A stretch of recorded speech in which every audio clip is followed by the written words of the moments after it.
तो बताइए, आप लोगों ने बताया 6, ऑप्शन सी को किया है। तो यही प्रश्न नहीं है भाई, मेरा प्रश्न आपसे ये है कि भारतीय नागरिकों को कितने मौलिक कर्तव्य हैं, भारतीय नागरिकों को कितने मौलिक कर्तव्य दिए गए हैं, बताइए आप लोग।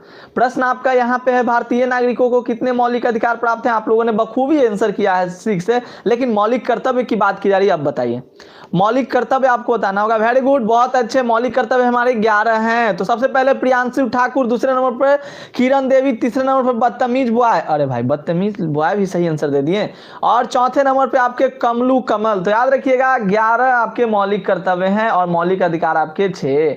पहले कितने थे? 7 थे, लेकिन एक को हटा गया, किसको? संपत्ति के अधिकार को हटा दिया गया। अगला प्रश्न है, ऑन लाइबर्टी शीर्षक पुस्तक के लेखक कौन है? ऑन लाइबर्टी जो आपकी पुस्तक है, उस पुस्तक के लेखक कौन है दोस्तों? तो बिल्कुल याद रखना है, सही आंसर आपका जॉन स्टुअर्ट मिल। ऑप्शन में है क्या? बिल्कुल है, ऑप्शन ए में है John Stuart Mill. Haidar Ali बिल्कुल सही है आपका। निशी कुशवाहा जी भी जुड़ चुकी हैं, वीडियो को लाइक कर दीजिएगा। निशी, नेहा मौर्य, कोमल, वेरी गुड, याद रखेंगे सभी लोग। सही है आपका, ऑन लाइबर्टी शीर्षक पुस्तक के लेखक आपके जे.एस. मिल हैं। जे.एस. मिल कहने का मतलब हो गया जॉन स्टुअर्ट मिल। दोस्तों अभी हम लोगों के समक्ष संविधान के बारे में आया था, जो आपका मौलिक अधिकार के बारे में। तो याद रखिएगा, समता का अधिकार, स्वतंत्रता का अधिकार, शोषण के विरुद्ध अधिकार, धर्म की स्वतंत्रता का अधिकार, संस्कृति और शिक्षा संबंधी अधिकार, संवैधानिक उपचारों का अधिकार, ये सब आपको याद रखना होगा। तो these are the important terms दोस्त, क्योंकि आपके एग्जामिनेशन में सब्जेक्टिव में प्रश्न आ सकता है। ये मेरे द्वारा गेस प्रश्न है, आ सकता है कि मौलिक अधिकारों को लिखें। तो अब हमें मत कहिएगा कि आपने नहीं बताया था। अगला हमारा प्रश्न है, देखिए 3rd नंबर, किसी भी राज्य की विधानसभा की अधिकतम अनुज्ञेय सदस्य संख्या की सीमा कितनी है? देखिए अनुज्ञेय, तो अनुज्ञेय सदस्य संख्या की सीमा कितनी है? 3rd का आंसर बताइएगा। चलिए याद है, thank you sir. Time waste क्यों करते हैं नाम लेने में? टाइम वेस्ट नहीं करना है नाम लेने में, नहीं है सर, तो बात नहीं है। जुड़ रहे हैं दोस्त, तो उनको तो बताना है ना कि हाँ आप जुड़ रहे हो, आप एक्टिव हो। तो किसी भी राज्य की विधानसभा की अधिकतम अनुज्ञेय सदस्य संख्या की सीमा है दोस्तों 3 का आपका ऑप्शन सी 500 सदस्य। देखिए उतना सोचिएगा कि टाइम वेस्ट हो रहा है तो काम कैसे चलने वाला है। नेहा कुमारी कर रही है कि टाइम नाम लेकर टाइम वेस्ट करें, उतना सोचिएगा तो कैसे चलने वाला है, ऐसा थोड़ी होता है। तो ध्यान रखिएगा 500 आपके होते हैं सदस्य, याद रखना है। अनुज्ञेय सदस्य संख्या सीमा है और कम से कम आपके 60 होने तो चाहिए, ये तो आपको ध्यान रखना होगा। अगला हमारा प्रश्न है, भारत में किस आधार पर नागरिकता प्राप्त की जा सकती है? तो भारत में हमारे किस आधार पर नागरिकता प्राप्त की जा सकती है? अब बहुत लोगों का भारत में दोहरी नागरिकता नहीं है, आप दोहरी नागरिकता नहीं ले सकते हो। यहाँ पर एक हरी नागरिकता को ही वैल्यू दिया जाता है। तो प्रश्न आपका है कि भारत में किस आधार पर नागरिकता प्राप्त की जा सकती है? निश्चित निवास, विवाह, सरकारी संख्या या इनमें से सभी? आप लोग तो कर रहे हो कि इनमें से सभी, ठीक है। तो चलिए इनमें से सभी। ऐसे देखिए मैं आपको बताता हूं, 4 का आपका ऑप्शन नहीं होना चाहिए, क्योंकि जन्म के आधार पर होता है, जन्म का आधार पर होता है। लेकिन यहाँ पर most of the student D लगा रहे हो, डी लगा रहे हैं, डी लगा रहे हैं। कोमल ने ए लगाया है, ठीक है, यानी इन्होंने मेरी वीडियोस को फॉलो किया है, क्योंकि मैंने ए ही बताया था। ध्यान दीजिएगा, भारत में किस आधार पर नागरिकता प्राप्त की जा सकती है? तो विवाह के आधार पर तो ऐसा होता नहीं। अगर कोई भारतीय से विवाह कर ले तो नागरिकता ले सकता है दोस्त। सरकारी संख्या ये भी नहीं। तो चलिए आप लोग डी लगा रहे हो ऐसे, हालांकि इन सभी को तो भी देखा जाता है ना, नागरिकता अगर प्राप्त करना है आपको तो इन सभी टर्म्स को भी देखा जाता है, तो इसलिए आप लोग डी लगा रहे हो, ठीक है। चलिए डी को ध्यान में रखिएगा, कंफ्यूजन मत क्रिएट कीजिएगा। चलिए, क्योंकि देखिए किस आधार पर नागरिकता प्राप्त की जा सकती है? निश्चित निवास, विवाह, सरकारी संख्या, इनमें से सभी। तो विवाह के आधार पर ऐसा नहीं है दोस्त, विवाह के आधार पर आपको नागरिकता नहीं दी जा सकती है भारत की। सरकारी संख्या के आधार पर भी नहीं दी जा सकती, जब तक आप यहाँ निश्चित निवास, तो निश्चित निवास रहेगा तो आपका सरकारी संख्या भी रहेगा। चलिए डी आप लोग लगा दीजिए। Article 5 constitutional deal citizens 1955 by a होगा सर। सौरभ करें ए। देखिए बहुत लोग ए भी करें, बहुत लोग डी भी करें। सर डी नहीं होगा, ए होगा। ध्यान दीजिएगा, तो मैंने आपको समझाया है, अब आप लोग डिसाइड करो क्या होगा। कंफ्यूजन क्रिएट कर दिए। नहीं सर निश्चित निवास होगा। निश्चित निवास तो मैंने ही बोला ना, निश्चित निवास के आधार पर यहाँ पर तो नागरिकता दी जाती है, लेकिन इनमें से सभी ये लोग भी करें। 5 नंबर को देखिएगा, राज्यसभा का उपसभापति निर्वाचित होता है राज्यसभा के निर्वाचित सदस्यों द्वारा, राज्यसभा के सदस्यों द्वारा, संसद के निर्वाचित सदस्यों द्वारा या संसद के सभी सदस्यों द्वारा। हालांकि मैं बता दूं, मैंने 4 नंबर का पिछले वीडियो में मैंने कराया था, तो मैंने 4 का आपको ऑप्शन यही बताया था, निश्चित निवास यानी जन्म के आधार पर, तो जन्म के आधार पर होता है दोस्तों, ये निश्चित निवास होगा, यस निश्चित निवास होगा, अरबाज कह रहे हैं। तो बहुत ज़्यादा लोग आप लोग कर रहे हो, चलिए कमेंट सेक्शन में आप लोग बताइएगा हमें। ऐसे आपको पता है मैं किसी भी क्वेश्चन में आप लोगों को कंफ्यूजन नहीं रहने देता हूं, हर एक कंफ्यूजन को मैं क्रिएट करता हूं, चाहे वो टेलीग्राम के जरिए हो या कम्युनिटी के जरिए हो, मैं किसी तरह से आपका कंफ्यूजन क्रिएट खत्म कर ही देता हूं। तो ध्यान दीजिएगा, इस भी प्रश्न का मैं आपको कंफ्यूजन क्रिएट खत्म कर दूंगा, जाऊंगा नागरिकता के बारे में निकालेंगे और सब उसमें देखकर आपको फिर से अच्छे से बता देंगे, उसमें होगा तो बताएंगे जरूर। राज्यसभा का उपसभापति निर्वाचित होता है दोस्तों, तो 5 का सही आंसर याद रखें ऑप्शन ए, राज्यसभा के निर्वाचित सदस्यों द्वारा, जो भी निर्वाचित सदस्य होते हैं उन्हीं के द्वारा। देखिए 5 का आप लोग भी करें,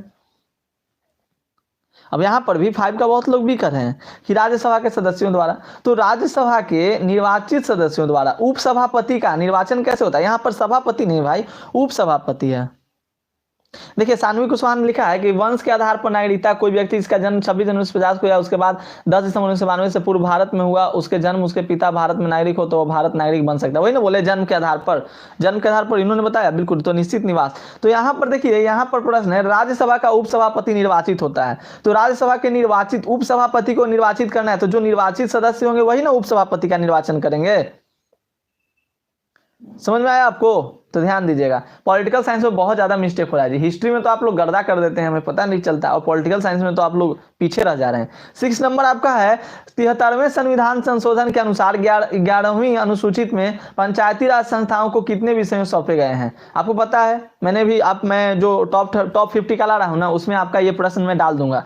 टॉप 50 जो आपका आ रहा है 500 सेट चल रहे हैं, उसमें मैं इस प्रश्न को, आपका जो 4 नंबर प्रश्न था अभी कि किस आधार पर नागरिकता प्राप्त की जा सकती है, उसको डाल दूंगा, तो वहां पे आपका एक्सप्लेनेशन क्लियर, आपका वहां पे जो भी कंफ्यूजन आएगा खत्म कर दिया जाएगा।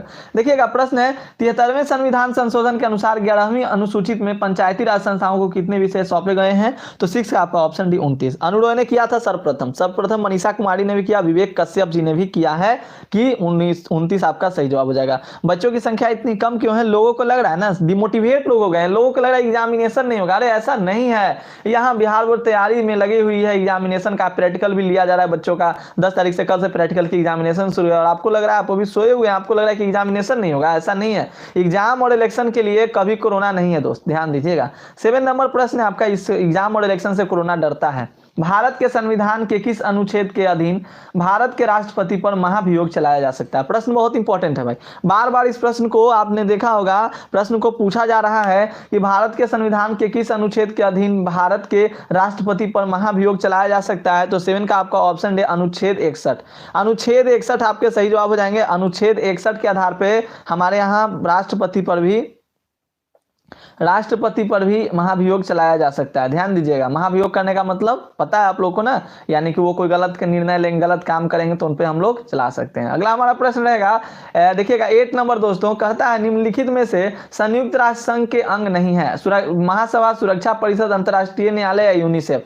संयुक्त राष्ट्र संघ यानी यूएनओ, यूनाइटेड नेशन ऑर्गेनाइजेशन से मैंने आपको बता रखा है ना, ये जो आपका टॉपिक है यूनाइटेड नेशन ऑर्गेनाइजेशन, प्रश्न इससे आता ही आता है, जितना भी आपको मिले ना गूगल पे, नेट पे, जहां पे भी यूनाइटेड नेशन ऑर्गेनाइजेशन के बारे में सारा चीज पढ़ लीजिएगा, ठीक है।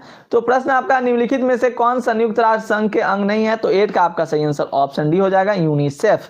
यूनिसेफ आपके सही जवाब हैं। अगला हमारा प्रश्न रहेगा, देखिएगा प्रश्न संख्या 9 को, संवैधानिक विषयों पर नियंत्रण निर्णय देने के लिए कम से कम सर्वोच्च न्यायालय के कितने न्यायाधीश की बेंच होनी चाहिए? देखिए प्रश्न आपका है कि संवैधानिक विषयों पर नियंत्रण देने के लिए कम से कम, तो देखिए अभी मैंने 500 सेट कराया था, तो उसमें आपके ऑप्शन 7 भी थे, लेकिन हम लोगों ने 5 को टिक किया था, तो 5 से अधिक है, 5 या 5 से अधिक आपके हो जाते हैं, कम से कम 5 रहने चाहिए, कम से कम दोस्तों 5 रहने चाहिए, याद रखिएगा, डी आपका सही जवाब हो जाएगा। अगला हमारा देखिए, विश्व अहिंसा दिवस कब मनाया जाता है? विश्व अहिंसा दिवस, गांधी जी का जन्म कब हुआ था, उसी दिन मनाया जाता है, ध्यान रखिएगा। तो विश्व अहिंसा दिवस आपके कब मनाए जाते हैं? 2 अक्टूबर को।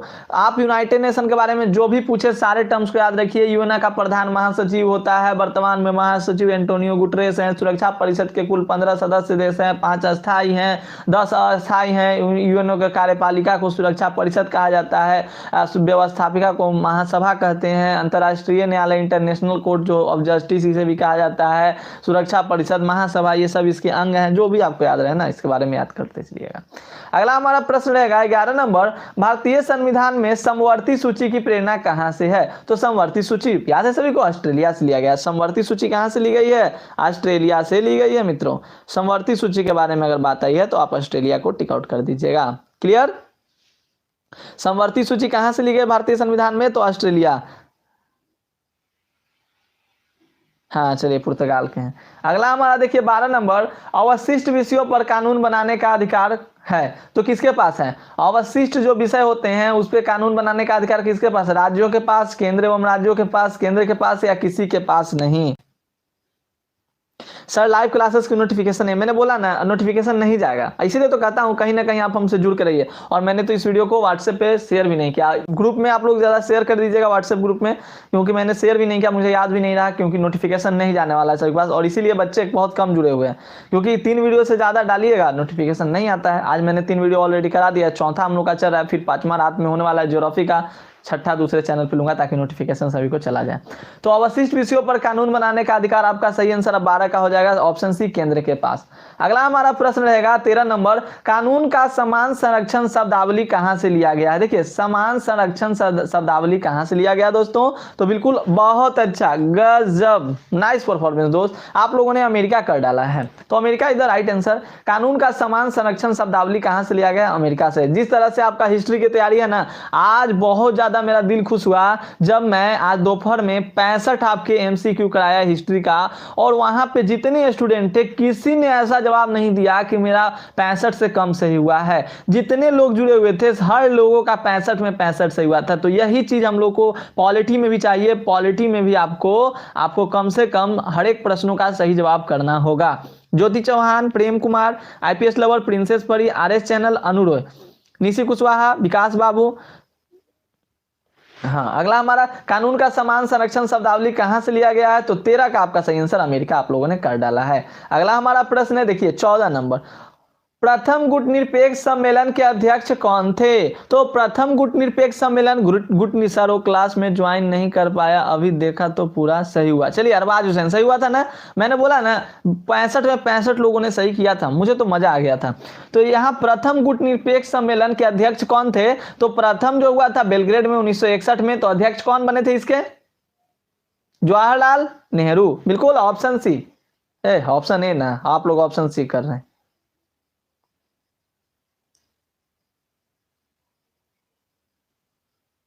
लो सी और ए में फिर से आप लोग कंफ्यूज हो गए भाई। सम्मेलन के अध्यक्ष कौन थे आपके? नेहरू चचा को भूलिए मत।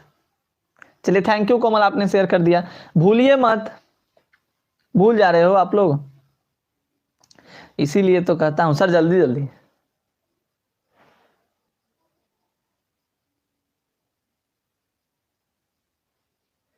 पंद्रह, भारत मुख्यतः एकात्मक राज्य है, इस विचार के प्रतिपादक हैं, बताइए।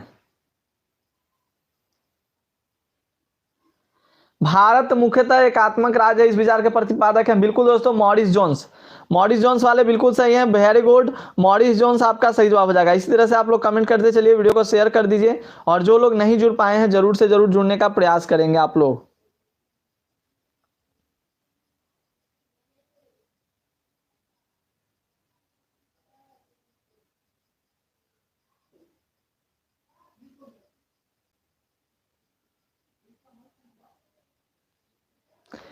मॉरिस जोन्स सही है आप लोग का। अगला हमारा प्रश्न देखिए, मॉरिस जोन्स बिल्कुल सही हो जाएंगे। उल्का एक आतंकवादी संगठन है, बताइए 16 का। उल्का एक आतंकवादी संगठन है, कहां का?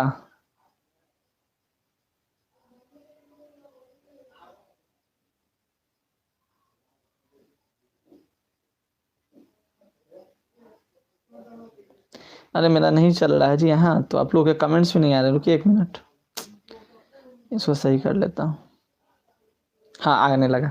ठीक है, तो आप लोगों ने लगा दिया है उल्फा एक आतंकवादी संगठन है, कहाँ का, तो भारत का। ठीक है दोस्तों, अब आप लोगों के कमेंट्स आने लगे, तो ऑप्शन सी भारत आपके सही जवाब हो जाएंगे। फिर अगला हमारा प्रश्न है 17 नंबर, मनुष्य स्वतंत्र उत्पन्न होता है किंतु सर्वत्र वह बंधनों में बंधा हुआ है। किसने कहा था कि मनुष्य जो है वो स्वतंत्र उत्पन्न होता है किंतु सर्वत्र वह बंधनों में बंधा हुआ है? यह कथन जो था वो आपका रूसो का था।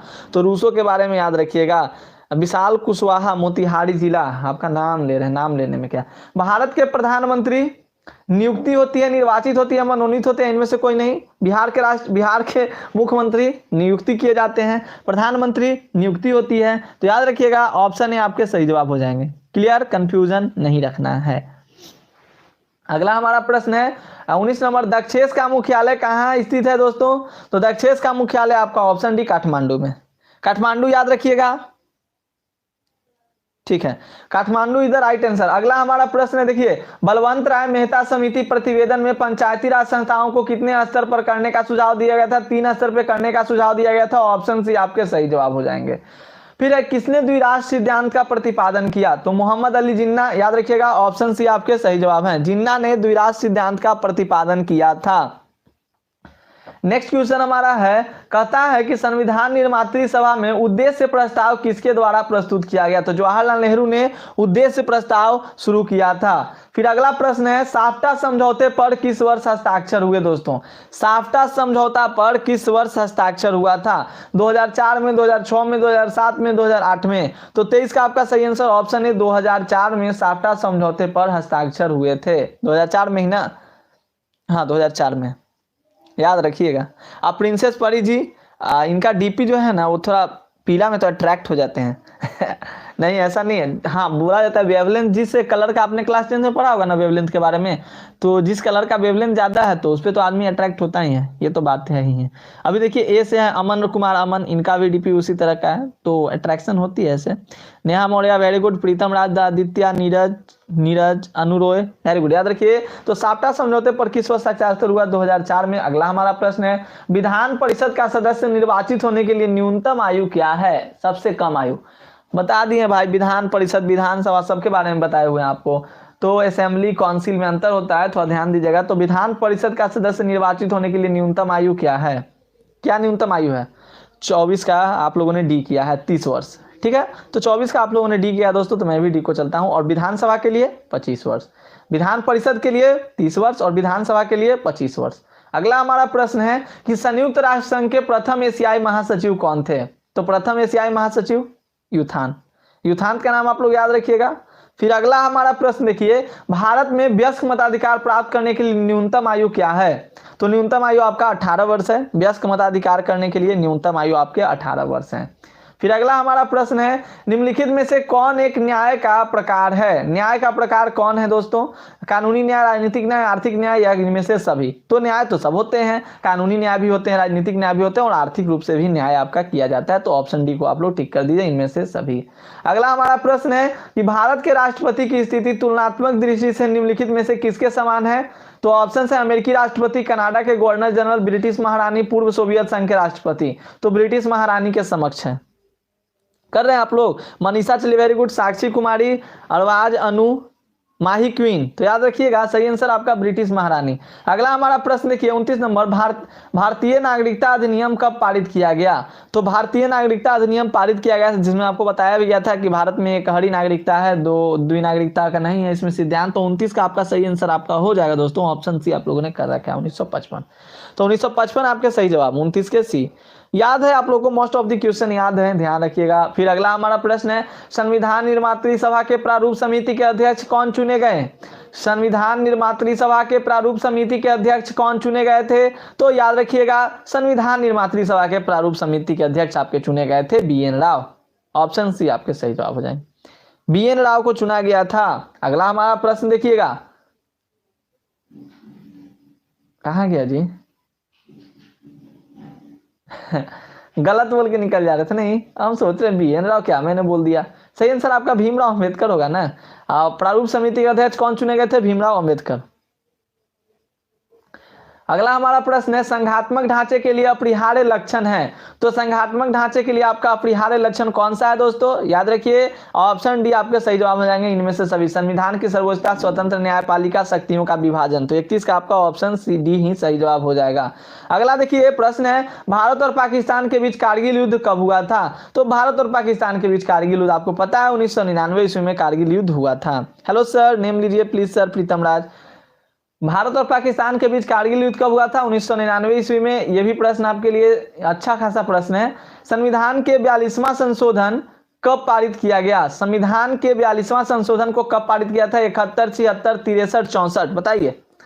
आंसर कीजिएगा सभी लोग। वाह वेरी गुड। तो 33 का आप लोगों ने भी कर डाला है दोस्तों, ऑप्शन बी 1976 में। उस टाइम इंदिरा गांधी थी ना, तो याद रखिएगा इंदिरा गांधी 1976। आता है आपातकाल की बात, तो आपातकाल के बाद वाला काल हमको याद आ जाता है कि इंदिरा गांधी थी। तो सायराना मिराज कोमल मेरा नेम लीजिए। चलिए ठीक है, अगला प्रश्न हम लोग करते हैं। प्रश्न आईपीएस लवर जुड़ते हैं पर डे। प्रतिनिधि लोकतंत्र का आधार है। हाँ, ये इस प्रश्न में आप लोग का बहुत ज्यादा विवाद चल रहा था, लोग लोकसभा कर रहे थे, मुझे तो पता नहीं, आप बताइए। प्रतिनिधि लोकतंत्र का आधार है। मैंने इस क्वेश्चन को क्लियर भी कर डाला है आपको। हाँ जी बिल्कुल, मैंने 500 सेट में भी शायद इस प्रश्न को डाल दिया है। अब आप लोग सही करेंगे इसका। प्रतिनिधि लोकतंत्र का आधार क्या है, यानी रिप्रेजेंटेटिव गवर्नमेंट का क्या आधार है जी? डी। वाह, सबका चेंज आ गया, वाह। डी थैंक यू दोस्त। नेहा मौर्य डी। उस दिन नेहा मौर्य ने पूरा इंग्लिश में लिखा था। डी सही आंसर है आपका। तो याद रखिएगा प्रतिनिधि लोकतंत्र का आधार आपका वयस्क मताधिकार है। वयस्क मताधिकार आपके सही जवाब हो जाएंगे। अगला हमारा प्रश्न है गुट निरपेक्ष आंदोलन कब अस्तित्व में आया था? तो गुट निरपेक्ष आंदोलन आपके अस्तित्व में कब आए थे दोस्तों? 1961 ईस्वी में गुट निरपेक्ष आंदोलन बताया गया ना। 1961 में प्रथम गुट निरपेक्ष आंदोलन, दूसरा 1964 में, तीसरा 1970 में, नौवां आपका 1989 में, सातवां 1983 में भारत की नई दिल्ली में। तो जो इंपॉर्टेंट था वो मैंने आपके समक्ष बोल दिया। अगला हमारा प्रश्न रहेगा देखिएगा 36 नंबर। लोकतांत्रिक विकेंद्रीकरण का सुझाव दिया, किसने दिया था? लोकतांत्रिक विकेंद्रीकरण का सुझाव राजमन्नार समिति ने, बलवंत राय मेहता समिति ने, अशोक मेहता समिति ने, चंदा समिति ने। तो 36 का याद रखिएगा। लोकतांत्रिक विकेंद्रीकरण का जो आपके सुझाव देने वाले थे वो आपके कौन थे? आप लोग का जरा आंसर तो पढ़ लूं। तो सभी लोग का आंसर आ रहा है सर 25 देशों का बांग्लादेश में। 25 का बांग्लादेश में, 25 तो मैंने कराया नहीं। ओ 36 में आए हुए भाई, 36 का कीजिए। बी सही है, सही है, ऑप्शन बी आपके सही है। बहुत अच्छा, वेरी गुड। बी करने वाले वेरी गुड दोस्तों। काया खान जी जुड़ चुकी हैं। हेलो सर, हेलो काया खान, आंसर कीजिए। सही आंसर बी आपका बलवंत राय मेहता समिति ने। अगला हमारा प्रश्न है 37। मनरेगा कार्यक्रम की शुरुआत किसके शासनकाल में हुई थी? तो मनरेगा कार्यक्रम की शुरुआत दोस्तों किसके शासनकाल में हुई थी? तो बहुत अच्छा, आप लोगों ने भी कर डाला है। ऑप्शन आपके सही है, मनमोहन सिंह के काल में हुई थी। तो बी आपके सही जवाब, इसका सी हो जाएगा। मनमोहन सिंह तो सी में है, अशोक मेहता में 2 टायर। ये तो वही बात हो गई ना। सही है, सी सही है। हाँ मनमोहन सिंह।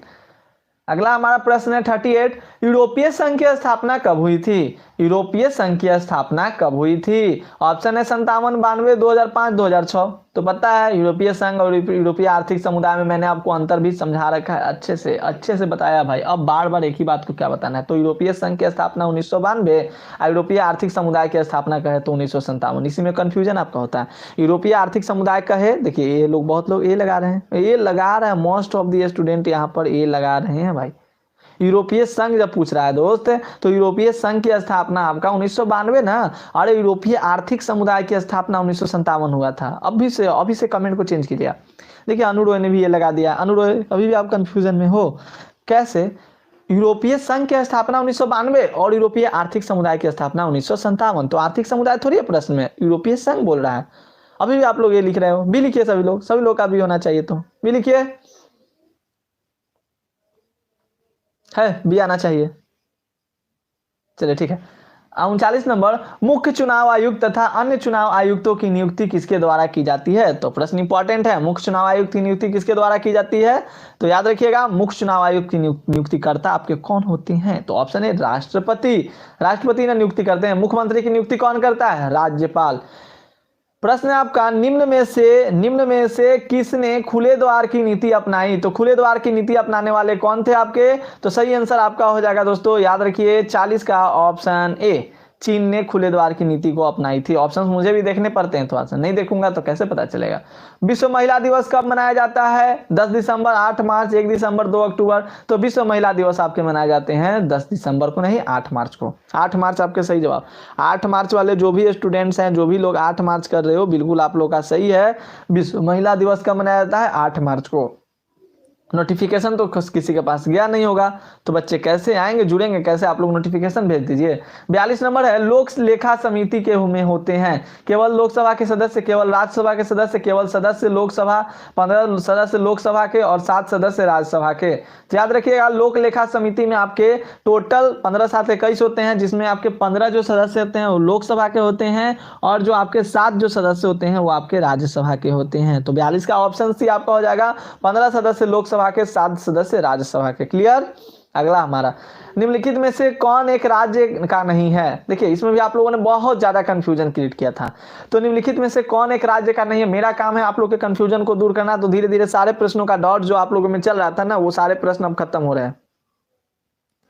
तो कौन राज्य का तत्व नहीं है? आप लोग बताइए। इसका आंसर आप ही से ना पूछूंगा, क्योंकि मुझे तो पता है। अभी भी आप लोग भाई 43 का आंसर देखते हैं। सर्वप्रथम करने वाले आपके ऑप्शन है अरबाज हुसैन जी। अरबाज हुसैन तो सही बता रहे हो दोस्त भाई आप। और लोग कितने लोग हैं जो, चलिए कोमल ने देखिए 43 का सी होता है संप्रभुता, जो कि गलत है कोमल आपका। संप्रभुता नहीं होगा। संप्रभुता जो होता है वो तो राज्य का एक बहुत बड़ा तत्व होता है भाई। टेलीग्राम पे मैंने डाला था, आपने नहीं देखा क्या?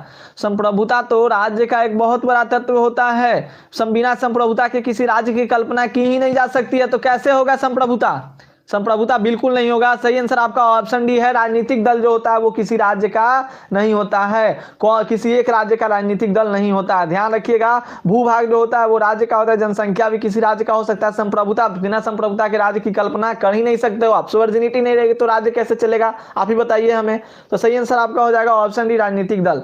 अगला हमारा प्रश्न है 44 नंबर, किसी नगर निगम के मेयर का चुनाव कौन करता है?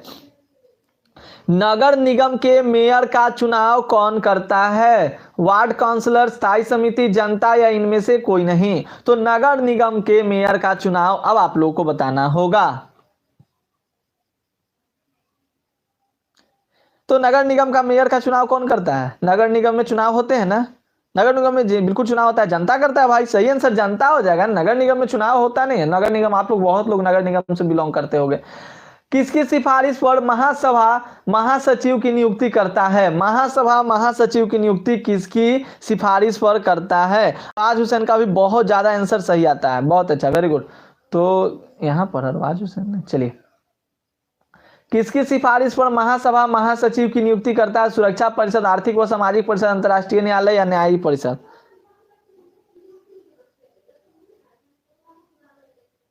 45 का आप लोग किया है, सुरक्षा परिषद। सही है, सही है, ऑप्शन नहीं होगा सुरक्षा परिषद। अगला हमारा प्रश्न रहेगा, राज्यसभा की सदस्यता के लिए न्यूनतम आयु क्या है? तो राज्यसभा की सदस्यता के लिए न्यूनतम आयु मैंने अभी बताया था आपको, कम से कम 30 वर्ष आपका होना चाहिए राज्यसभा की सदस्यता के लिए। अगला हमारा है, अंतर्राष्ट्रीय अणु ऊर्जा अभिकरण की स्थापना कब हुई थी? तो याद रखिएगा, अंतर्राष्ट्रीय अणु ऊर्जा अभिकरण की स्थापना 1957 ईस्वी में आपका किया गया था। फिर देखिए अगले प्रश्न की ओर, संविधान का कौन सा अनुच्छेद संसद को राज्य सूची के किसी विषय पर विधान बनाने की शक्ति देता है? विधान बनाने की शक्ति। तो ऑप्शन डी आपके अनुच्छेद 249 जो होता है वो विधान बनाने से संबंधित होता है। ये 500 सेट में भी आपके प्रश्न कराए गए हैं।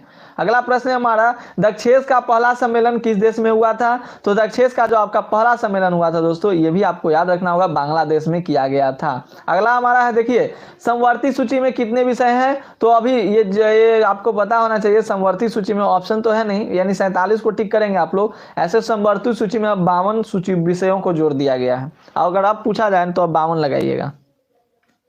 अगर ऑप्शन में 47 रहे तो 47 को ही लगाइएगा, ठीक है। अगला हमारा प्रश्न है, बोर्ड और कंपटीशन में थोड़ा अंतर होता है। 1972 का शिमला समझौता किन दो देशों के बीच हुआ था? तो शिमला समझौता आपको पता है, शिमला समझौता के बारे में आपको जानकारी भी होगी। तो शिमला समझौता किन दो देशों के बीच में हुआ था? प्रश्न आपके समक्ष आ गया है। तो भारत और पाकिस्तान के बीच में शिमला समझौता किया गया था। हस्ताक्षर किसने किया था? शिमला समझौते पर हस्ताक्षरकर्ता कौन थे? 52 देखिएगा, संविधान संशोधन की प्रक्रिया का वर्णन किया गया है। किस अनुच्छेद में किया गया कि संविधान का संशोधन भी किया जा सकता है? अनुच्छेद 368 में ये बात कही गई है। और हमारे यहाँ संविधान का तो संशोधन हर समय होते ही रहता है। सार्क में कितने सदस्य देश है भाई? 53 का बताइएगा। सार्क में अभी वर्तमान में टोटल 8 सदस्य देश हैं, ठीक है, टोटल 8 सदस्य देश हैं सार्क में। फिर अगला हमारा प्रश्न है 54 नंबर, भारत की संविधान सभा का गठन किस योजना के आधार पर हुआ था? तो संविधान सभा का गठन जो भारत में हुआ था दोस्तों, वो याद रखना है ऑप्शन डी कैबिनेट मिशन योजना के आधार पर भारत में संविधान सभा का गठन हुआ था। अगला 55 नंबर, केशवानंद भारतीयवाद में सर्वोच्च न्यायालय ने किस विषय पर निर्देश दिया था? तो केशवानंद भारतीयवाद में सर्वोच्च न्यायालय ने एक जो विषय था आपका, कौन सा विषय था? वो विषय था, पढ़ते हैं थोड़ा सा ऑप्शंस को, संसद मौलिक अधिकार में संशोधन नहीं कर सकता, ये बात नहीं था, क्षतिपूर्ति का सिद्धांत भी नहीं था, संसद संविधान के मूल ढांचे को संशोधित नहीं, हाँ ये बात, संसद जो है वो संविधान के मूल ढांचे को संशोधित नहीं कर सकता, इसी पर उन्होंने सर्वोच्च न्यायालय ने निर्देश दिया था। ऑप्शन सी आपके सही जवाब हो जाएंगे। बिल्कुल डी नहीं होगा, डी लोग जो लगा रहे हो 55 का, वो नहीं होगा भाई, सही आंसर आपका यही है। अगला, भारत के संविधान में पहला संशोधन किस वर्ष हुआ था? तो संविधान सभा बनकर तो 1951 में पहला संशोधन किया गया था। 1951 में आपका संविधान में पहला संशोधन किया गया था। निम्न में से कौन एक मौलिक अधिकार नहीं है? तो मौलिक अधिकारों की संख्या कितनी है? 6 है। मौलिक कर्तव्य आपके 11 हैं, तो कौन सा एक मौलिक अधिकार नहीं है? तो संपत्ति का अधिकार जो है आपका मौलिक अधिकार नहीं है, इसे मौलिक अधिकार से हटा दिया गया है। अगला प्रश्न है 58 नंबर, भारत और चीन के बीच पंचशील समझौता पर हस्ताक्षर किस वर्ष हुआ था? तो पंचशील समझौते पर आपके हस्ताक्षर हुए थे दोस्तों, याद रखिएगा ऑप्शन डी 1954 ईस्वी में पंचशील के समझौते पर हस्ताक्षर किया गया था। फिर अगला प्रश्न है, आंसर करने वाले आपके हैं मनीष, प्रेम, सौरभ, ललिता कुमारी, और ललिता जी भी जुड़ चुके हैं, वेरी गुड, तैयारी तो इनकी अच्छी है, और भी लोग जुड़िए। 59 नंबर, लोकसभा की अधिकतम सदस्य संख्या क्या है? राज ओनली, सौरभ का भी तैयारी अच्छा है, राहुल रंजन की भी तैयारी अच्छी है, बात हुई थी इनसे भी, प्रेम कुमार भी, चलिए वेरी गुड, एमडी दिलदार, एमडी अंजर साहब, बहुत दिन से सर ये क्वेश्चन कराए हुए थे, हाँ कराए थे, बोले नहीं, शुरू में मैंने बोला है कि पीडीएफ नहीं मिला था, उसको कल करा दूंगा। जो पीडीएफ मैंने आज प्रिंट किया था, टाइप किया था, वो प्रश्न आपके नहीं मिल रहे थे, अभी मैं खोजते खोजते थक गया, बहुत लेट हो गया, लेकिन क्लासेस का शेड्यूल मैंने लगाया हुआ था, इसलिए मैं लेकर आ गया। ऐसे भी आपका टेस्ट सीरीज है, मतलब पिछले वाले प्रश्नों का ही रिवीजन चलेगा, मोड वंशी छोड़ा। ऑप्शन डी बता रहे हैं, तो ऑप्शन डी लोकसभा की अधिकतम सदस्य संख्या कितनी है? तो 59 का आप लोग का ऑप्शन ही होगा। अरे भैया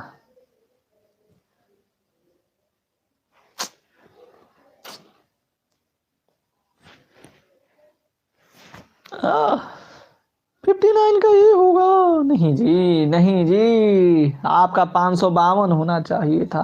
लोकसभा और राज्यसभा में अंतर है भाई, लोकसभा में 552, ठीक है, यहाँ पर आपका गलत है शायद ऑप्शन।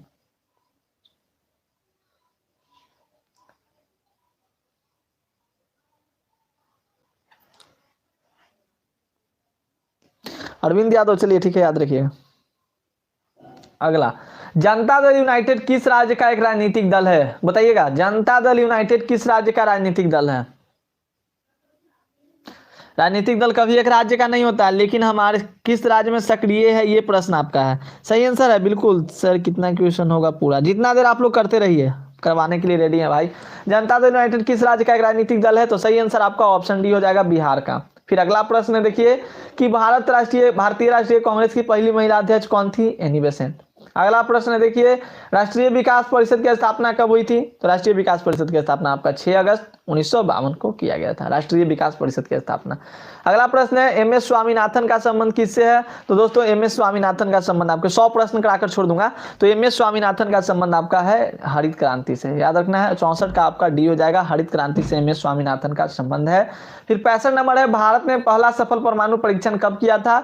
तो ऑप्शन बी 1974 में भारत ने अपना पहला सफल परमाणु परीक्षण कर डाला था। अगला प्रश्न है देखिए, किस वर्ष चीन ने भारत पर आक्रमण किया? तो भारत ने चीन पर आक्रमण किया था 1962 में। प्रश्न इजी जी आ गए ना। भारत में लौह पुरुष के नाम से कौन जाने जाते हैं? सरदार वल्लभ भाई पटेल, ऑप्शन सी आपके सही जवाब हो जाएंगे। भारतीय राष्ट्रीय कांग्रेस के संस्थापक कौन थे? एओ ह्यूम आपके सही जवाब हो जाएंगे। अगला हमारा प्रश्न है, भारतीय संविधान के किस अनुच्छेद के अंतर्गत अंतर्राष्ट्रीय आपातकाल लगाया जा सकता है? तो ऑप्शन आपके ए हो जाएंगे, अनुच्छेद 352 के तहत हमारे संविधान में उल्लेखित है कि आप हमारे यहाँ राष्ट्रीय आपातकाल भी लगाया जा सकता है। अभी बात आई थी ना नरेंद्र मोदी को किस तरह से पंजाब में हुआ, तो हम लोगों को सुनने के लिए मिला न्यूज में कि हमारे यहाँ आपातकाल लग जाएंगे, लेकिन आपातकाल लगाना कोई इतना भी जरूरी, इतना भी मतलब सिंपल नहीं होता है कि आपातकाल आप लगा दोगे। विश्व में शांति बनाए रखने का दायित्व किस पर है? तो 70 का आपका सही जवाब ऑप्शन बी हो जाएगा। सॉरी, वहां पे राष्ट्रपति शासन था ना जी, सुरक्षा परिषद हो जाएगा। अगला हमारा प्रश्न है डीएमके किस राज्य की क्षेत्रीय पार्टी है? तो तमिलनाडु की डन्ना आपकी पार्टी जो है डीएमके तमिलनाडु की पार्टी है, ये भी ध्यान रखिएगा, इंपॉर्टेंट प्रश्न आपका ये भी रहेगा। विश्व महिला दिवस कब मनाया जाता है? 8 मार्च को विश्व महिला दिवस मनाया जाता है। मंडल कमीशन की रिपोर्ट की सिफारिशों को किस प्रधानमंत्री ने लागू किया? बीपी सिंह ने लागू किया गया था। और आगे चलते हैं, 74 नंबर आपका है कि किसे नए सामाजिक आंदोलन की श्रेणी में नहीं रखा जा सकता है? तो गृह स्वराज आंदोलन को नए सामाजिक आंदोलन की श्रेणी में नहीं रखा जा सकता है। भारतीय जनता पार्टी किस पार्टी का नया नाम है दोस्तों? तो भारतीय जनता पार्टी आपका भारतीय जनसंघ पार्टी का नया नाम है, इनका पुराना नाम था भारतीय जनसंघ पार्टी। भारत में गठबंधन की सरकार के पहले प्रधानमंत्री कौन थे? तो गठबंधन की सरकार के पहले प्रधानमंत्री आपके वीपी सिंह थे, विपिन सिंह। और गैर कांग्रेसी मोरारजी देसाई, याद रखिएगा। 77 है पूरब बनाम पश्चिम पदबंध कहां से किससे है? शीत युद्ध से। अगला हमारा प्रश्न है देखिएगा, सोवियत संघ ने कौन सा सैनिक गुट बनाया था? तो 78 का सही आंसर आपका ऑप्शन डी हो जाएगा, वार्सा संधि। फिर अगला हमारा प्रश्न है 1955 में वार्सा संधि के कौन सा सदस्य नहीं था? तो 1955 में वार्सा संधि का सदस्य आपका पश्चिमी जर्मनी नहीं था। अगला देखिएगा 1917 में रूस में समाजवादी राज्य की स्थापना किसने की थी? तो ऑप्शन सी लेनिन ने रूस में समाजवादी राज्य की स्थापना कर डाली थी। अच्छे लग रहे होंगे आपको प्रश्न, क्योंकि थोड़ा फास्ट करा रहा हूं तो आप लोग को मजा आ रहा होगा, क्योंकि आप लोग के पढ़े हुए प्रश्न है, रिवीजन चल रहा है। परमाणु अप्रसार संधि पर किस राज्य ने हस्ताक्षर नहीं किए थे? तो सही आंसर आपका ऑप्शन सी हो जाएगा, भारत ने हस्ताक्षर नहीं किया था। यूरो क्या है? तो यूरोपीय संघ की मुद्रा है यूरो, याद रखिएगा। अगला है इंग्लैंड के वर्तमान प्रधानमंत्री कौन है? अभी आपके वहां के प्रधानमंत्री इंग्लैंड के कौन है दोस्तों? तो बोरिस जॉनसन अभी प्रधानमंत्री है। अगला हमारा दक्षेश का पहला शिखर सम्मेलन कहाँ किस देश में हुआ था? तो दक्षेश का पहला सम्मेलन आपके सॉरी भाई पाकिस्तान कैसे में लगा दी। तो प्रश्न है आपका दक्षेश का पहला सम्मेलन कहाँ हुआ था? ऑप्शन बी बांग्लादेश में। अगला हमारा प्रश्न है राष्ट्रीय पंचायत किस देश की सांसद है? तो ऑप्शन सी नेपाल की। अगला हमारा प्रश्न है देखिए, निम्नलिखित में से कौन देश सार्क का सदस्य है भाई? तो 86 का आपका सार्क का सदस्य कौन हो जाएगा? डी भारत। कैसा लगा आपको? जल्दी जल्दी कराया मैंने ताकि आपको सुनने में भी अच्छा लगे। आप लोगों के कमेंट्स भी आ रहे थे, बहुत ज़्यादा आप लोग कमेंट्स भी कर रहे थे, मुझे अच्छा लगा दोस्तों, ताकि आप लोगों को कभी कभी आप लोग फास्ट मोड में भी देखना पसंद करते हैं, कभी कभी स्लो मोड में भी देखना पसंद करते हैं। तो जो प्रश्न आपके लिए एक्सप्लेनेशन कराने लायक होता है मैं उसका एक्सप्लेनेशन भी करा देता हूँ, ताकि आपको समझ में आ जाए। और कैसी लगी आपको ये मेरी बातें, जो मैंने बहुत ही धीरे से बताया आपको, बहुत ही लफ्ज फुसफुसा कर जो बात करना होता है ना, विस्परिंग करके मैंने आपको बताया। अगला हमारा देखिएगा 87 नंबर, वर्तमान में संयुक्त राष्ट्र संघ का महासचिव कौन है? तो वर्तमान में अभी संयुक्त यूएनओ का एंटोनियो गुटरेस। फिर हमारा अगला प्रश्न, अंतर्राष्ट्रीय न्यायालय का मुख्यालय कहाँ है? तो अंतर्राष्ट्रीय न्यायालय का मुख्यालय आपका ऑप्शन डी हेग। अरे क्या मैं लगा दे रहा हूँ, गलत लगा देते हैं क्या जी? क्या है? हेग सही है ना, गलत नहीं लगाए हैं आप लोग कीजिए। Nice sir, Saurabh, thank you Saurabh. Kalpana Singh कह रही है कि 88 का ये होगा, थैंक यू कल्पना जी। राखी कुमारी, नेहा मौर्य, अब लिखने का प्रयास खूब कीजिए। ऑब्जेक्टिव का तो टेंशन नहीं रहा, सब्जेक्टिव की क्लासेस कल से लाइव ही लूंगा, लाइव ही सब्जेक्टिव की क्लासेस चलेगी, तो सुबह में ही चलेगी, सुबह में डाटा उठा का कोई इशू नहीं रहता है। तो हेग आपका सही आंसर आप लोगों ने भी कर डाला है। अगला हमारा प्रश्न 89, यूएनओ निशस्त्रीकरण आयोग कब बना था? तो 89 का सही आंसर, यूएनओ निशस्त्रीकरण आयोग आपका बनाया गया था कब? तो ऑप्शन बी 1952 में। अगला हमारा प्रश्न देखिएगा, रुक करते हैं अगले प्रश्न की ओर। पर्यावरण सुरक्षा के लिए सबसे पहला अंतर्राष्ट्रीय सम्मेलन कहाँ हुआ था? तो ऑप्शन सी स्टॉकहोम में। अरे सही आंसर है स्टॉकहोम, सही है स्टॉकहोम।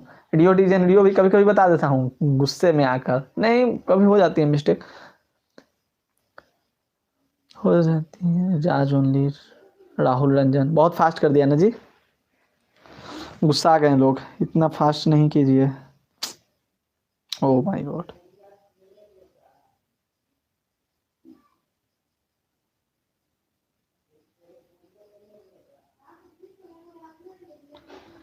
आवाज सभी को सुनाई दे रही है? क्योंकि मैं तो बोल नहीं रहा हूं, तो फिर आप लोग को आवाज कैसे सुनाई दे रही है जी?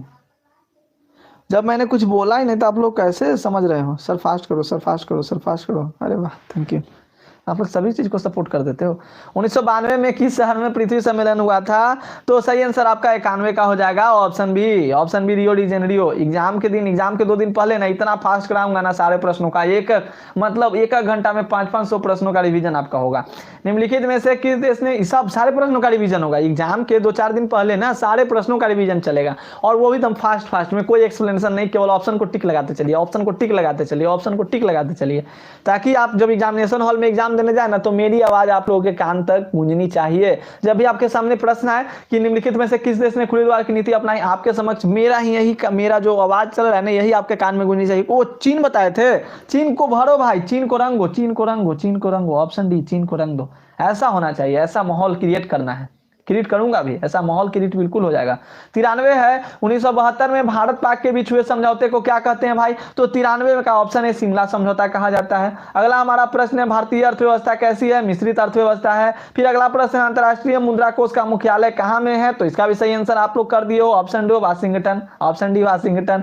अगला हमारा प्रश्न है बांग्लादेश कब अस्तित्व में आया, तो बांग्लादेश का अस्तित्व कब आया था, तो 1971 ईस्वी में बांग्लादेश अस्तित्व में आपका आया था। और देखिए 97 नंबर, निम्न में से कौन सा देश आसियान का सदस्य नहीं है, तो आसियान के सदस्य देश में आपका ऑप्शन डी श्रीलंका नहीं है दोस्तों। अगला हमारा देखिए 98 नंबर, कौन भारतीय व्यक्ति भारत का प्रथम गवर्नर जनरल था, तो ऑप्शन बी आपके सी राजगोपालाचारी भारत के प्रथम गवर्नर जनरल थे आपके, और भारत के अंतिम गवर्नर जनरल भी यही रहे। 99 नंबर है स्वतंत्र भारत के प्रश्न, कारगिल युद्ध कब हुआ था, 1999 ईस्वी में। और 100वां जो हमारा प्रश्न है योजना आयोग को भंग कर कौन सा आयोग बना, तो नीति आयोग बना था।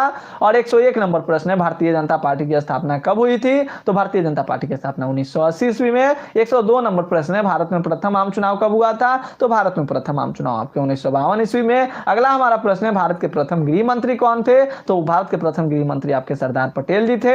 अगला हमारा प्रश्न है कि भारत चीन युद्ध कब लड़ा गया, तो भारत चीन युद्ध आपका कब लड़ा गया था, 1962 ईस्वी में लड़ा गया था। अगला हमारा प्रश्न है सार्क का मुख्यालय कहां है, तो सार्क का मुख्यालय आपका ऑप्शन सी काठमांडू में है। अगला प्रश्न है देखिए सही ना, काठमांडू, हाँ। संपूर्ण क्रांति का नारा किसने दिया था, तो संपूर्ण क्रांति का नारा देने वाले आपके कौन थे, तो जयप्रकाश नारायण जी थे।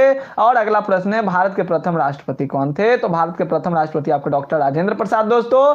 फिर अगला 108 नंबर है विश्व मानवाधिकार दिवस कब मनाया जाता है, तो 10 दिसंबर को विश्व मानवाधिकार दिवस मनाया जाता है। 109 नंबर है कि भारत के वर्तमान राष्ट्रपति कौन है, तो भारत के वर्तमान राष्ट्रपति अभी रामनाथ कोविंद जी हैं, यानी ऑप्शन डी आपके सही जवाब हो जाएंगे। वाह कितना फास्ट हम लोगों ने किया ना। अगला है 110 नंबर, बिहार के प्रथम मुख्यमंत्री कौन थे, बिहार के प्रथम मुख्यमंत्री डॉक्टर श्री कृष्ण सिंह थे। पहला प्रश्न आपके समक्ष देखिए, प्रश्न कहता है कि अंतरराष्ट्रीय न्यायालय का मुख्यालय कहाँ है, यानी कि इंटरनेशनल कोर्ट ऑफ जस्टिस का मुख्यालय आपसे पूछा जा रहा है। ऑप्शन है आपके जिनेवा, बर्लिन, न्यूयॉर्क और हेग, तो सही आंसर आपका हो जाएगा ऑप्शन डी। याद रखिएगा अंतरराष्ट्रीय न्यायालय का मुख्यालय जो है दोस्तों वो हेग में है। याद रखिएगा हेग जो है वो नीदरलैंड में है, नीदरलैंड के पीस पैलेस में ये बसा हुआ है आपका। तो ये सारे प्रश्नों को आपको ध्यान में रखना है। अंतरराष्ट्रीय न्यायालय की स्थापना जो हुई थी 1945 में, और इसमें काम जो शुरू हुआ था वो 1946 से कार्य भी शुरू हो गया था। अंतरराष्ट्रीय न्यायालय में 15 आपके न्यायाधीश होते हैं। तो ये सारे प्रश्न भी आपके लिए इंपॉर्टेंट रहेंगे, इन सभी टॉपिक पे भी आपको ध्यान देना होगा। क्लियर, चलिए नेक्स्ट प्रश्न हम लोग देखते हैं। अगला प्रश्न देखिए सेकंड नंबर कहता है यूएनओ निशस्त्रीकरण आयोग कब बना, यूएनओ निशस्त्रीकरण आयोग कब बना, तो ऑप्शन है 1945, 1952, 1960 और 1965। सही जवाब आपका हो जाएगा ऑप्शन बी। याद रखिएगा यूएनओ निशस्त्रीकरण आयोग आपका 1952 में बना था, जिसे आप अगर फुल फॉर्म इसका मैं बोलूं तो संयुक्त राष्ट्र निशस्त्रीकरण आयोग हो जाएगा, जिसकी स्थापना 11 जनवरी 1952 को की गई थी। ये भी याद रखिएगा, अच्छा सा प्रश्न है। नेक्स्ट प्रश्न को देखते हैं। प्रश्न संख्या 3 हमारा क्या कहता है कि पर्यावरण सुरक्षा के लिए सबसे पहला अंतर्राष्ट्रीय सम्मेलन कहाँ हुआ था। ऑप्शंस को मैं एक बार पढ़ दे रहा हूँ, क्योंकि बहुत सारे बच्चे केवल होते हैं वो ऑप्शंस को पढ़ते नहीं, डायरेक्ट आंसर को लगा देते हैं। तो ध्यान दीजिए, ऑप्शंस भी थोड़ा सा माइंड में रखिएगा, क्योंकि हो सकता है आपके एग्जामिनेशन में ऑप्शंस चेंज हो जाए। क्लियर, तो देखिए पर्यावरण सुरक्षा के लिए सबसे पहला अंतर्राष्ट्रीय सम्मेलन कहाँ हुआ था, तो याद रखिएगा सही आंसर आपके हो जाएंगे ऑप्शन सी स्टॉकहोम में। ऑप्शन ए था आपका रियो डी जेनेरियो, क्वेटा, स्टॉकहोम और न्यूयॉर्क। तो सही आंसर आपका ऑप्शन सी हो जाएगा दोस्तों स्टॉकहोम में। याद रखिएगा ये भी अच्छा सा प्रश्न है, जो कि स्वीडन में है। और कब हुआ था ये पर्यावरण सुरक्षा के लिए पहला अंतर्राष्ट्रीय सम्मेलन, तो 1972 में। कब हुआ था, तो 1972 में। याद रखिएगा, अच्छा सा प्रश्न है। नेक्स्ट प्रश्न हम लोग देखते हैं।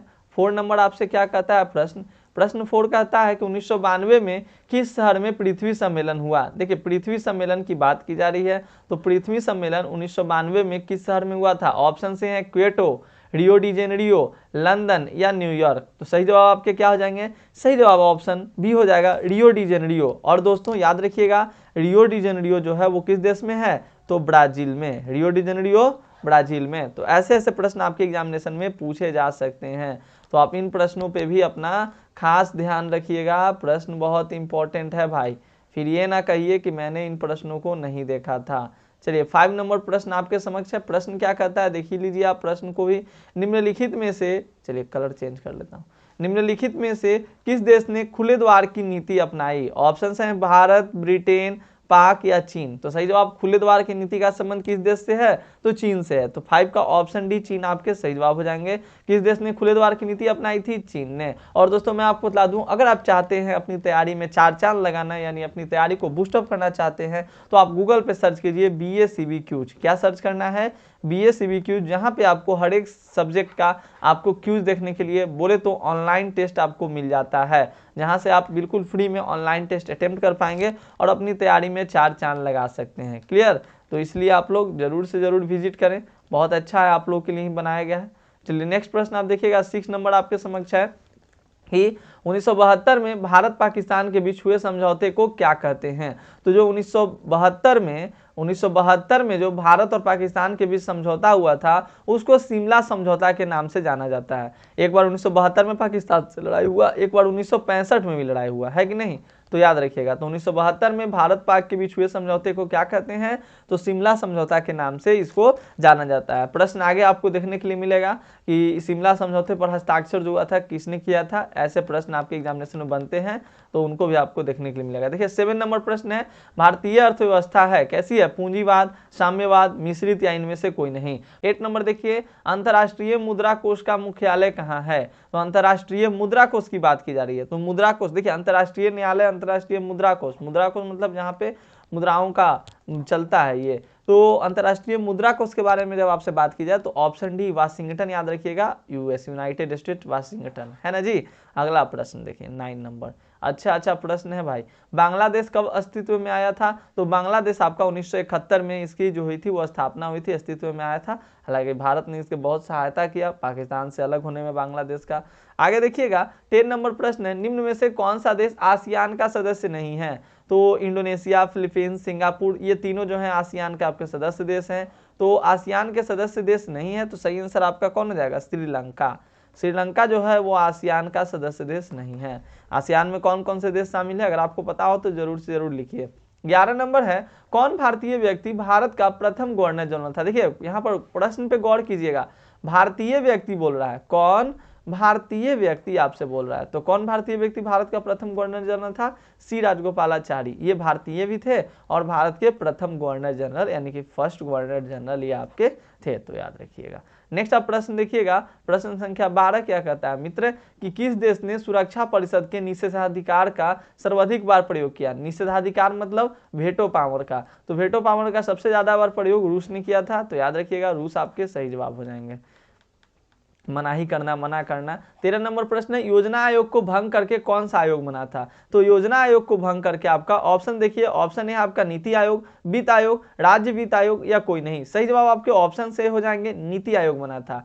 नीति आयोग योजना आयोग को भंग करके बना, जिसकी स्थापना 2014 में हुई, ठीक है। और इसके जो प्रधान होते हैं वो कौन होते हैं? देश के प्रधानमंत्री। क्लियर? अगला प्रश्न देखिए 14 नंबर, बच्चे के अधिकारों के लिए कौन सा अंतर्राष्ट्रीय संगठन है? Red cross society? नहीं जी। Amnesty international? नहीं जी, तो मानवाधिकार के लिए है। यूनिसेफ? हाँ बिल्कुल, United nation children emergency fund. तो याद रखिएगा यूनिसेफ जो है वो बच्चों के अधिकारों के लिए अंतर्राष्ट्रीय संगठन है, तो ऑप्शन सी आपके सही जवाब हो जाएंगे। सारे प्रश्नों को याद करने का प्रयास कीजिएगा। पीडीएफ के लिए आप टेलीग्राम भी ज्वाइन कर सकते हैं, या आप चाहें तो हमारा ऐप डाउनलोड करके वहां से भी आप कर सकते हैं, या दोस्तों आप वेबसाइट से भी पीडीएफ पा सकते हैं। वेबसाइट सर्च करना होगा सॉफ्ट स्टडी आकाश कुमार, यहाँ से आपको क्या मिल जाएगा? पीडीएफ मिल जाएगा। क्लियर? तो सॉफ्ट स्टडी आकाश कुमार अगर आप सर्च करते हैं तो वहां से आपको पीडीएफ भी मिल जाएगा। कांग्रेस ने किस प्रकार का समाजवाद अपनाया था? तो ब्रिटेन का लोकतांत्रिक समाजवाद कांग्रेस ने अपनाया था। नेक्स्ट प्रश्न देखिएगा 16 नंबर, प्रधानमंत्री श्री नरेंद्र मोदी किस दल के हैं? तो ये भाजपा ही हैं, भाजपा के हैं, बीजेपी के हैं, तो याद रखिएगा बीजेपी। अगला प्रश्न है आपका, बीजेपी से बहुत सारे सवाल आपके एग्जामिनेशन में आते हैं। दिल्ली के मुख्यमंत्री अरविंद केजरीवाल किस दल के हैं? तो ये आम आदमी पार्टी के हैं, तो आम आदमी के पार्टी ये नेता है, तो याद रखिएगा दिल्ली के मुख्यमंत्री अरविंद केजरीवाल आम आदमी पार्टी से हैं। नेक्स्ट प्रश्न है 18 नंबर, सामाजिक न्याय के साथ विकास किस पंचवर्षीय योजना का मुख्य उद्देश्य था? सामाजिक न्याय, तो सामाजिक न्याय के साथ विकास जो था वो 9वीं पंचवर्षीय योजना का उद्देश्य था, तो 9वीं याद रखिएगा। क्लियर?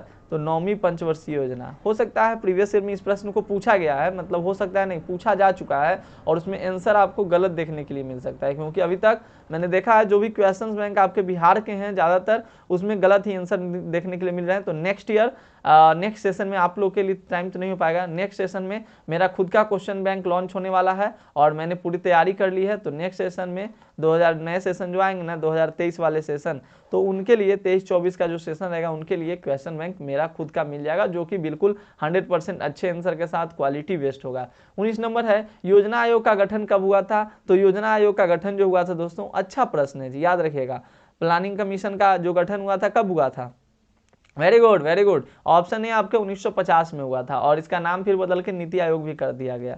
अगला देखिएगा आप 20 नंबर, 1965 और 1971 में भारत का किस देश से युद्ध हुआ था? तो 1965 और 1971 में भारत का पाकिस्तान के साथ युद्ध हुआ था। क्लियर? तो 20 का आप लोग याद रखिएगा, पाकिस्तान के साथ युद्ध हुआ था। अगला प्रश्न आप देखेंगे, शिमला समझौते पर भारत के किस प्रधानमंत्री ने हस्ताक्षर किया था? तो भारत के प्रधानमंत्री इंदिरा गांधी और पाकिस्तान के जो राष्ट्रपति थे जुल्फिकार अली भुट्टो, उनके बीच में हुआ था। तो ये इंदिरा गांधी जो थी वो प्रधानमंत्री थी, याद रखिएगा, इंदिरा गांधी प्रधानमंत्री और पाकिस्तान के राष्ट्रपति थे जुल्फिकार अली भुट्टो। अगला 22 नंबर प्रश्न देखिए, गरीबी हटाओ का नारा किसने दिया? इंदिरा गांधी ने दिया था गरीबी हटाओ का नारा। फिर 23 नंबर है, कांग्रेस फॉर डेमोक्रेसी के संस्थापक नेता कौन है? जगजीवन राम। कांग्रेस फॉर डेमोक्रेसी के संस्थापक नेता आपके कौन है? जगजीवन राम। तो ये ध्यान रखिएगा, जगजीवन राम आपके सही जवाब हो जाएंगे। 24 यानी कि second last question of this video, संपूर्ण क्रांति का आंदोलन का नेतृत्व किसने किया था? तो जयप्रकाश नारायण जी ने संपूर्ण क्रांति का ये आंदोलन का नेतृत्व करता है ये। तो ये प्रश्न अच्छे प्रश्न आपको ध्यान में रखना होगा। फिर देखिए 25 number, Janata party Jansangh Congress for democracy, ठीक है, जनता पार्टी का पूरा नाम था जनसंघ कांग्रेस फॉर डेमोक्रेसी और संगठन कांग्रेस। अप्रैल 1977 में विलय कर कौन पार्टी बनी? तो 77 में कौन सा पार्टी बना था?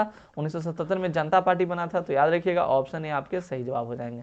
तो इस तरह से इस वीडियो में दोस्तों हम लोगों ने 25 प्रश्नों को देखा। मैंने प्रश्नों को जल्दी में कराने का प्रयास किया क्योंकि प्रश्न आपको केवल रिवाइज करने थे और प्रश्नों को आप रिवाइज कर लेंगे तो आपका बूस्टअप हो जाएगा। इस तरह से मैं टोटल आपको 500 पॉलिटी के क्वेश्चंस कराऊंगा और बिल्कुल बर्डन कम करके, मतलब हर एक वीडियो में 25 क्वेश्चन, किसी वीडियो में 50 क्वेश्चन, किसी में 40 क्वेश्चन, इस तरह से करके मैं आपको टोटल 500 क्वेश्चंस के आसपास मैं आपको प्रैक्टिस कराने वाला हूं, जिससे कि आपके एग्जामिनेशन में एक भी प्रश्न ना छूटे। तो ध्यानपूर्वक आप सारे सेट को देखते चलिएगा।